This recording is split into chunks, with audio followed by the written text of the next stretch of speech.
Hi guys, so we talked about these topics in class, but I wanted to make a video for those that missed or those that, I don't know, may have been present but missed. So anyway, we were talking about inducing a current, and I did a couple of demonstrations to show how we can use a magnet and a coil of wire to induce a current. And then we talked about magnetic flux. And so I can use this little FET sim to kind of show you what we did. So basically we have a looped wire connected to a light bulb.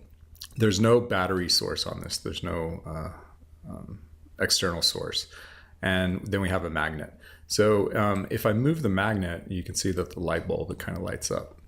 And what we did is we just tried some different things to see how that affects it. So you can see if I move the magnet towards it, and this goes, I can also move this.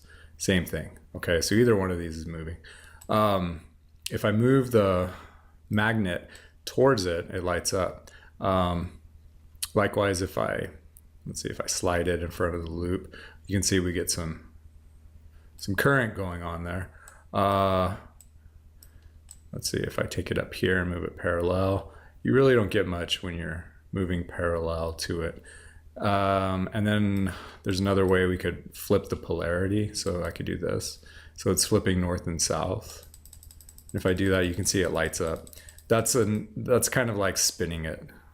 And so basically what it comes down to, if I have motion, so if I'm moving this or I'm moving this and the loop is not parallel, I can't do it with the simulator, but if the loop was laying down, moving towards it, we wouldn't get anything. And so that's what we talk about an induced current. So induced means that there's no external source. So no external power coming into the loop. And in general, what we need is something to be moving. So you could have north, south, and then if I have my loop oriented like this, then what happens is we get some field lines that come out of this thing.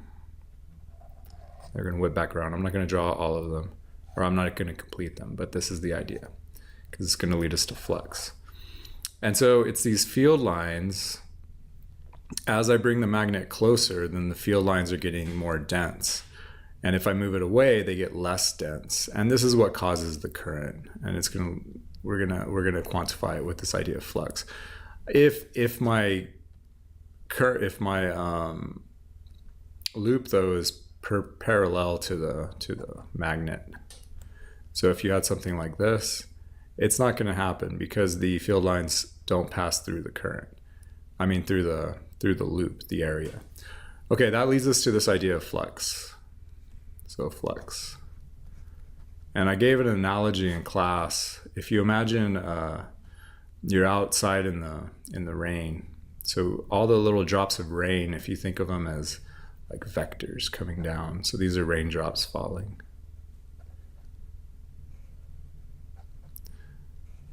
We assume it's not windy, they're just falling straight down. Okay, so then you had a pan of some sort, and you wanted to catch as many raindrops as possible. Well, it's clear you would probably put the pan kind of in this direction, so at 90 degrees.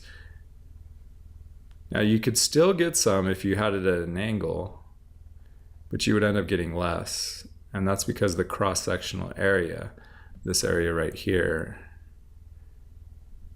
that's the only area it can hit. And over here, it's much bigger. So you maximize the possible area. So you get less raindrops hitting it in this orientation. And if you held it, parallel to the rain, you're not going to catch any. It just makes sense. Okay, so what we think about is flux is it's the number of vectors passing through this, and it's going to depend on how strong. So if it's raining really hard, we'll get a whole bunch more field lines, and you'll get water much faster. So it's a higher flux. So it depends on the strength of the field. We're going to make this into a B field, just so you know. So it depends on the strength of the B field. It also depends, if I get a larger pan, well, I'll get more rain. And so it depends on the area as well. And then it also depends on the angle. And so we have a new definition. So it's flux, which is phi, and then we do a little b. It's because it's magnetic flux. And it's just going to be the area dot b. So the area vector dot b. And so we can redefine that. That's going to be the area times the strength of the magnetic field times sine theta. Let me double check that sign. I take that back. It's going to be cosine. I forget those a lot. They're on your equation sheet, though. It's AB cosine theta, where theta is going to be the angle between, it's between the area of, this is an area vector. And so let me go below. Let's get rid of this idea. So here's the idea. We have a B field, like so.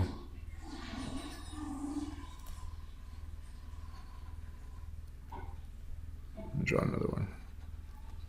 Okay, so that's our B field. And then we put some object, a loop or something, inside of it. And so what the flux tells me is how many vectors are passing through it.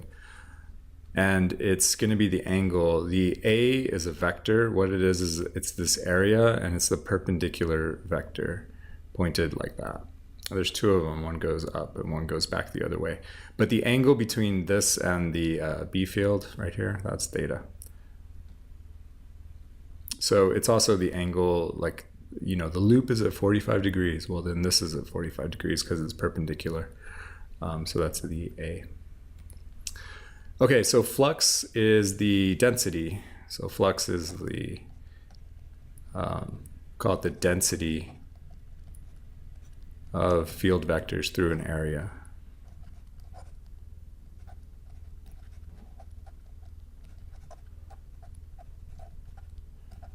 An area.